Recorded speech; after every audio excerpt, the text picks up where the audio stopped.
ఒక వ్యక్తి తను తీవ్రవాదిని ఒప్పుకోవడానికి సాక్ష్యం మొహానికి ముసుగేసుకుని మాట్లాడటం.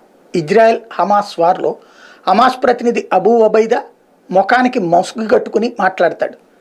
ఇజ్రాయెల్కి సంబంధించినటువంటి సైనిక అధికార ప్రతినిధి చక్కగా నిర్మోహమాటంగా మాట్లాడతాడు.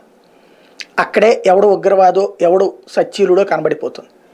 ప్రతివారం ఓ రిపోర్ట్ ఇవ్వడం అలవాటు చేసుకున్నది హమాస్. అందులో అబూ ఒబైదా మాట్లాడతాడు.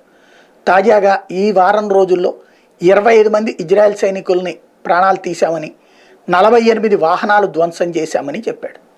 ప్రతివారం తమ ప్రోగ్రెస్ రిపోర్ట్ చెప్తాడు. తమ వాళ్ళు ఎంతమంది చచ్చిపోయారో చెప్పడం. 15,000 మంది క్రిందటి వారం చనిపోయి ఉంటే 20,000 మంది ఈ వారానికి చనిపోయారంటే 5,000 మంది. అది పాలస్తీనియన్లా. అందులో ఎంతమంది హమాస్ తీవ్రవాదులు ఉన్నారో చెప్పడం. దాదాపుగా 1800 హమాస్కి సంబంధించిన మినీ స్థావరాలు ధ్వంసమైనవి. 3 సొరంగాలు దొరికినాయి. భారీ ఎత్తున వాహనాలు దొరికినాయి. అవి చెప్పడం. తమ లాసెస్ చెప్పడం. తమ సక్సెస్ చెప్తాడు.